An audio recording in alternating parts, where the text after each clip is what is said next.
Dear student, आज हम तीसरा पार्ट सरल रेखा का लेकर आए हैं, जिसमें कुछ क्वेश्चंस हैं। जिसमें क्वेश्चन नंबर 5 है, सरल रेखा x plus y plus z plus 1 equal to 0 और 4x plus y minus 2z plus 2 equal to 0 के समीकरण को सममित रूप में लिखें। देखिए, यह सरल रेखा इन दोनों से यानी कि दो प्लेन के समीकरण दिए हुए हैं। आप कंफ्यूज ना हो, ये प्लेन के समीकरण हैं जो कि x plus y plus z plus 1 equal to 0 और 4x plus y minus 2z plus 2 equal to 0, यह जो है दोनों प्लेन के इक्वेशन है। इससे जो सरल रेखा निर्मित होगी, इससे जो सरल रेखा बनेगा, यानी कि इससे जो सरल रेखा फॉर्म होगा यानी कि निर्मित होगा, उसको सममित रूप में लिखना है। ठीक है, क्वेश्चन यह है। अब देखते हैं कि इसे सरल रेखा का समीकरण किस तरह से हम निकालते हैं और इसके बाद जो है इससे सममित रूप में कैसे लिखते हैं।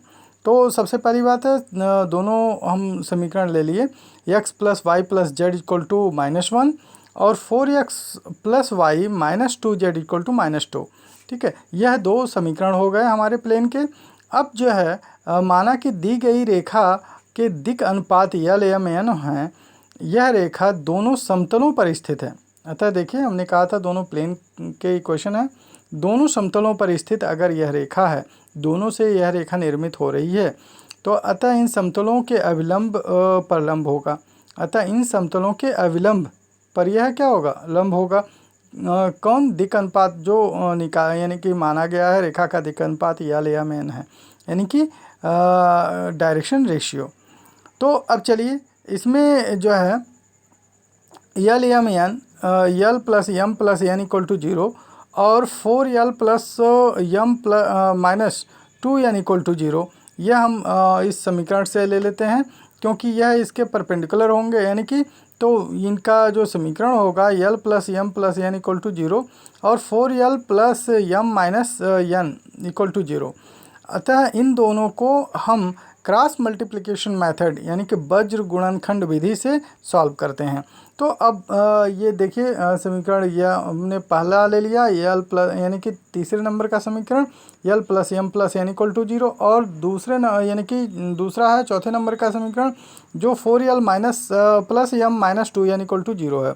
अतः इनसे जो है हम क्रॉस मल्टीप्लिकेशन मेथड यानी कि वज्र गुणनखंड मेथड से हम इसको सॉल्व करते हैं। तो यल अपॉन 2, यहाँ देखिए कैसे ये आया 2, क्योंकि यह क्रॉस मल्टीप्लिकेशन मेथड में ये जो अगर यल का हमें निकालना है तो यम का कोफिशिएंट इंटू एन का कोफिशिएंट, इस तरह से हम लगाते हैं। तो यहाँ यम का कोफिशिएंट जो दिया हुआ है वो क्या है 1 और एन का कोफिशिएंट -2, तो 1 इंटू -2 हो गया, और माइनस उसके बाद होता है फिर एन का कोफिशिएंट इंटू एम का कोफिशिएंट, यानी कि 1 इंटू 1 -1 हो गया। तो यल अपॉन -2 -1 हो गया। इसी तरह से यम अपॉन 4 + 2 होगा। 4 + 2 क्यों होगा, क्योंकि हम देखते हैं कि यम की जो वैल्यू होगी, इस यम में हम इसको कैंसिल कर देते हैं, तो यल का कोफिशिएंट और एन का कोफिशिएंट इसमें मल्टीप्लाई होगा।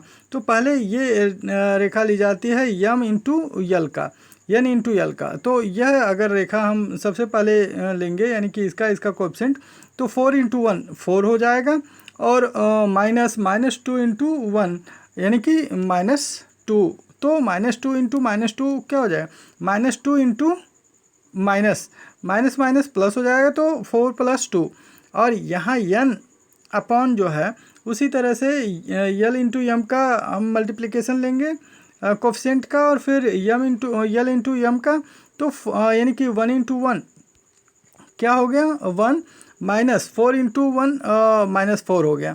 तो इस तरह से ये कैलकुलेशन हम कर लेंगे। फिर इसको सब्ट्रैक्ट करेंगे, ऐड करेंगे, जैसा भी जो है साइन दिया हो। तो यल अपॉन देखिए -2 -1 -3 हो जाएगा, यम अपॉन 4 + 2 यानी कि यहाँ पर 6 हो जाएगा, एन अपॉन 1 - 4 यानी कि -3 होगा। इस तरह से हम अगर 3 से पूरे को डिवाइड करते हैं या 3 पूरे में से कॉमन ले लें, ऐसे भी कर सकते हैं। तो यहाँ पर क्या हो जाएगा, यल अपॉन -3 कॉमन लिया है, तो L/1 equal to M/-2 equal to N/1। तो हम कह सकते हैं कि, या आप ऐसे कह सकते हैं कि 3 को मल्टीप्लाई कर दें -3 को पूरे इक्वेशन में, तो भी यह जो है आ जाएगा L/1 M/-2 और N/1। अतः दी गई रेखा में z इक्वल टू 0 रखने पर, अगर यहाँ पर हम z इक्वल टू 0 रख देते हैं तो क्या होगा, यानी कि यह जो समीकरण में जो रेखा है, यानी कि दी गई रेखा में z इक्वल टू 0 रखने पर x plus y equal to -1 हो जाएगा। ये फर्स्ट समीकरण से देखें हम, और 4x plus y equal to -2 हो जाएगा। इसे लिख लेंगे और x और y की वैल्यू निकालने की कोशिश करेंगे हम।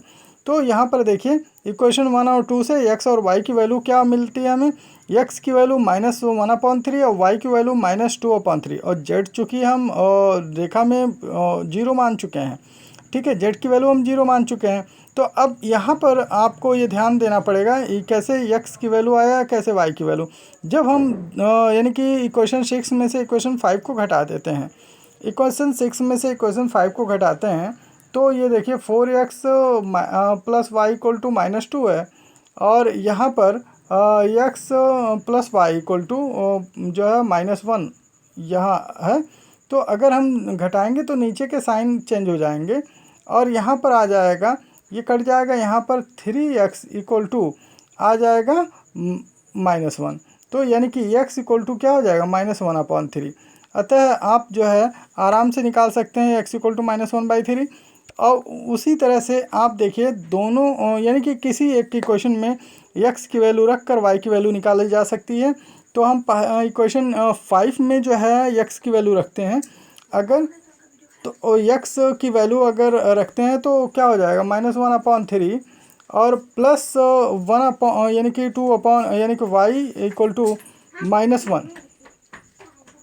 तो y इक्वल टू क्या हो जाएगा, -1 प्लस 1/3, जो कि क्या हो जाएगा, -2/3, -2/3। तो y की वैल्यू यहाँ पर -2/3। और जैसा कि हमने कहा है z की वैल्यू 0 ही होगा, तो बिंदु -1/3, -2/3 और 0 से जाने वाली रेखा का समीकरण क्या होगा।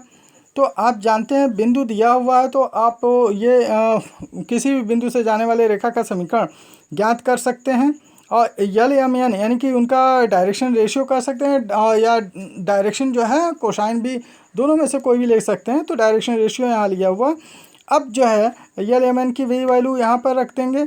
अतः हम ये देखते हैं कि इक्वेशन क्या होता है, x minus x1 upon x यानी कि a, y माइनस y1, या a लिखें या l लिखें, ठीक है, x minus x1 upon l और y minus y1 upon m, और z minus z1 upon n, ठीक है। इसमें हम वैल्यू पुट कर देते हैं। तो देखिए वैल्यू पुट करने पर क्या आया है, x प्लस 1/3, क्योंकि माइनस माइनस प्लस हो जाता है, अपॉन 1, y प्लस 2/3 यानी माइनस माइनस प्लस हो जाएगा, 2/3 अपॉन -2, और z माइनस 0 अपॉन 1, ठीक है। तो अब इसे सिंप्लीफाई हम कर सकते हैं, और सिंप्लीफाई करके आंसर लिख सकते हैं। तो आप इसे अपने अनुसार सिंप्लीफाई कर सकते हैं, 3 से मल्टीप्लाई करके आप कर सकते हैं सिंप्लीफाई, ठीक है।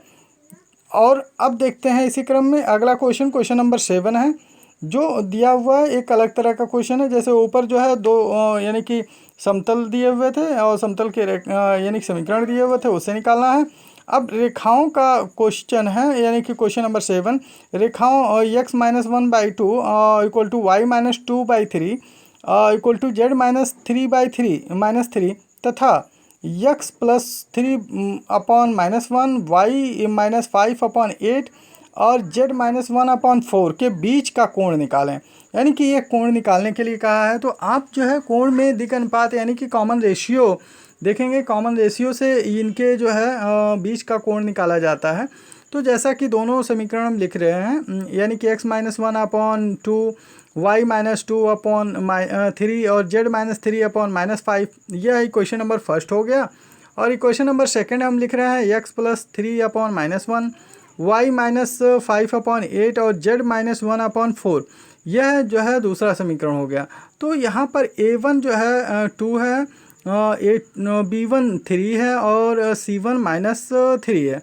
आप देखिए a2 जो है -1 है, b2 8 है और c2 4 है। अब इन यानी कि यदि इन रेखाओं के बीच का कोण निकालना है तो फार्मूला होता है cos theta equal to a1 a2 plus b1 b2 plus c1 c2 upon under root a1 square plus b1 square plus c1 square into under root a2 square plus b2 square plus c2 square, यह दिया गया है।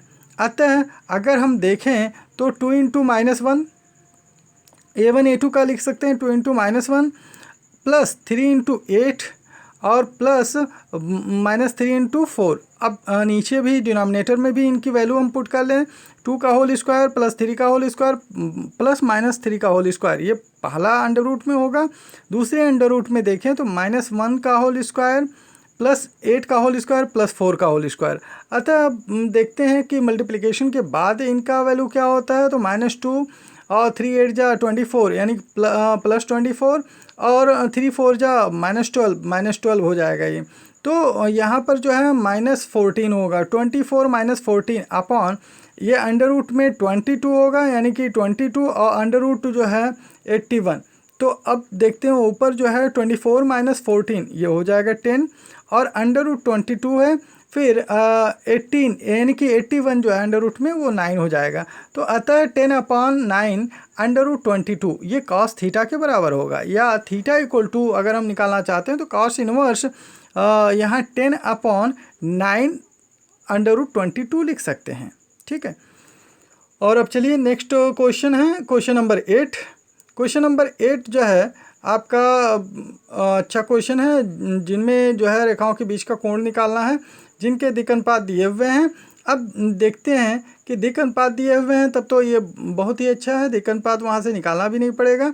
आप उन रेखाओं के बीच का कोण ज्ञात करें जिनके दिक् अनुपात यानी कि डायरेक्शन रेशियो दिए हुए हैं 2 3 4 और 3 4 5। ठीक है, तो चलिए a1 a2 यानी कि a1 b1 c1 यहाँ पर है और a2 b2 c2 यहाँ पर। तो a1 b1 c1 में आप देखें ये a1 b1 c1 है, a1 है 2, b1 है 3 और c1 है 4 और यहाँ पर जो है a2 b2 c2 है यानी कि a2 है 3, b2 है 4 और c2 है 5। चलिए अब इस क्वेश्चन को सॉल्व करते हैं और यहाँ पर cos थीटा इक्वल टू आप जैसा कि जानते हैं a1 a2 plus b1 b2 plus c1 c2 upon under root a1 square plus b1 square plus c1 square under root a2 square plus b2 square plus c2 square ये होता है।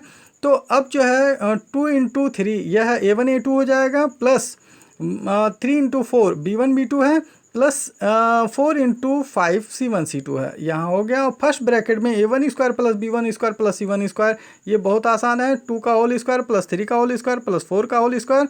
Second bracket में a2 square plus b2 square plus c2 square लेते हैं, अतः 3 का square plus 4 का square plus 5 का स्क्वायर।